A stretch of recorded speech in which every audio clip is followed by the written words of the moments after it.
Hi hello, ഇന്നൊരു 8ൻ്റെ പണിയിട്ട ദിവസം കേട്ടോ. ഇന്നത്തെയും പോലെ തന്നെ രാവിലെ കഴിഞ്ഞിട്ട് ഫുഡൊക്കെ കഴിച്ചിട്ട് നേരെ വർക്കിന് പോയി. ഇന്നും നമുക്ക് ഓർഡറൊന്നും ഇല്ല കേട്ടോ. ഇന്നും കൊച്ചിക്ക് സ്റ്റോക്ക് എടുക്കാൻ പോവാണ്. അങ്ങനെ ഗോഡൗണിലൊക്കെ എത്തി ഡ്രസ്സ് മാറി. ഇപ്പോൾ മഴ ആയതുകൊണ്ട് സേഫ്റ്റിക്ക് വേണ്ടി ഒരു ഡ്രസ്സ് എക്സ്ട്രാ എടുക്കാറുണ്ട് കേട്ടോ. ഇവിടുന്ന് ഒരു 2 മണിക്കൂർ അടുത്ത് ഡ്രൈവ് ഉണ്ട് കേട്ടോ കൊച്ചിയിലേക്ക്. കൊച്ചിയിലെത്തപ്പോഴത്തേനും ചെറിയ മഴയൊക്കെ തുടങ്ങിയായിരുന്നു. എനിക്ക് കൊച്ചി പോകുമ്പോൾ ഒട്ടും ഇഷ്ടമില്ലാത്ത ഇവിടുത്തെ ബ്ലോക്കാണ്. ബ്ലോക്ക് എന്ന് പറഞ്ഞാൽ നമ്മൾ വെറുത്ത് പോകും. അമ്മാതിരി ബ്ലോക്കാണ്. അങ്ങനെ നമ്മൾ സ്റ്റോക്ക് എടുക്കാനുള്ള ഗോഡൗണിലെത്തി. രാവിലെ തന്നെ വന്നുകൊണ്ട് വലിയ തിരക്കൊന്നും ഉണ്ടായിരുന്നില്ല കേട്ടോ. പെട്ടെന്ന് തന്നെ ലോഡൊക്കെ കയറ്റി തീർന്നു. ലോഡ് ഇട്ട് കഴിഞ്ഞാൽ പിന്നെ പതുക്കായിട്ട് വണ്ടി ഓടിച്ചാൻ പറ്റുള്ളൂ. അതവരടങ്ങേറ്. പിന്നെ ഉച്ചയ്ക്ക് ആയപ്പോൾ തിരിച്ച് നമ്മൾ ഗോഡൗണിലെത്തി കേട്ടോ. എനിക്ക് നല്ല വിശപ്പുണ്ടായിരുന്നു. ബായി പടത്തേക്ക് കഴിക്കുമ്പോൾ നമ്മൾ വണ്ടിക്ക് കിടന്ന് വേഗം ഫുഡ് കഴിച്ചു. ഫുഡ് കഴിച്ചിട്ട് വേഗം തന്നെ അൺലോഡിങ് തുടങ്ങി കേട്ടോ. പിന്നെ വേറെ ഓർഡറും കാര്യങ്ങളൊന്നും ഇല്ലാത്തതുകൊണ്ട് ഞങ്ങൾ 3 പേര് അൺലോഡിങ് ഉണ്ടായിരുന്നു കേട്ടോ.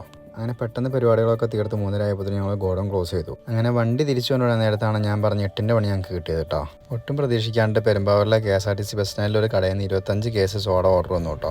അങ്ങനെ അതൊക്കെ പോയി കയറ്റി. പക്ഷേ അത് മാത്രമല്ല പണി കിട്ടിയത്. നമ്മൾ സ്ഥിരമായിട്ട് ഓർഡർ കൊടുത്തുകൊണ്ടിരുന്ന ഒരു കടയുണ്ട് പെരുമ്പാവൂർ. അവർ കട വേറെ സ്ഥലത്തേക്ക് മാറുവാണ്. അതുകൊണ്ട് കഴിഞ്ഞ ദിവസം ഞങ്ങൾ അവിടെ ഇറക്കി വെച്ച സാധനങ്ങളൊക്കെ റിട്ടേൺ എടുത്തുകൊണ്ട് പോകാൻ പറഞ്ഞ് മുതലാളിനെ വിളിച്ചു. അത് തിരിച്ച് നമ്മുടെ ഗോഡൗണിൽ കൊണ്ടുവച്ചാൽ പിന്നെ നമ്മൾ വേറെ എവിടെയും കൊടുക്കണം, സെയിൽ ചെയ്യണം. അപ്പോൾ അത് ബുദ്ധിമുട്ടായതുകൊണ്ട് മുതലാളി എന്ത് ചെയ്തു, നമ്മൾ കഴിഞ്ഞ ദിവസം അവിടെ ഇറക്കി വെച്ച സാധനമൊക്കെ അവരുടെ പുതിയ കടയിലേക്ക് എത്തിച്ചു കൊടുക്കാമെന്ന് പറഞ്ഞു. കൃത്യസമയത്ത് ഞങ്ങൾ പെരുമ്പാവൂരിലുണ്ട് താനും. അങ്ങനെ അവസാനം അവരുടെ സാധനങ്ങളൊക്കെ കൊണ്ട് കൊടുക്കാൻ വേണ്ടി ഞങ്ങൾക്ക് 2 ട്രിപ്പ് അടിക്കേണ്ടി വന്നു. അങ്ങനെ 3:30 വീട്ടിൽ പോയി ഇറങ്ങി ഞങ്ങൾ തിരിച്ച് പണിയൊക്കെ തീർത്ത് പോയപ്പോൾ രാത്രി 8:30 കഴിഞ്ഞു. അതങ്ങനെയാണല്ലോ, വരാനുള്ളത് വഴി തങ്ങില്ലല്ലോ. അങ്ങനെ എല്ലാം കഴിഞ്ഞ് തിരിച്ച് വീട്ടിലത് 9 മണിയൊക്കെ കഴിഞ്ഞു കേട്ടോ. വീട്ടിലെത്തിയിട്ട് വേറെ പരിപാടിക്ക് ഒന്നും നിന്നില്ല. വേഗം നേരെ പോയി കുളിച്ചു. കുളിയൊക്കെ കഴിഞ്ഞ് വന്നപ്പോൾ വെച്ച് ചായ ഉണ്ടാക്കി വെച്ചിട്ടുണ്ടായിരുന്നു കേട്ടോ. അങ്ങനെ ചായയൊക്കെ കുടിച്ചു. അതിൻ്റെ പിറ്റേ ദിവസത്തേക്കുള്ള വീഡിയോ ഒക്കെ എഡിറ്റ് ചെയ്തു. ഇന്നത്തേക്ക് ഇത്രേ ഉള്ളൂ.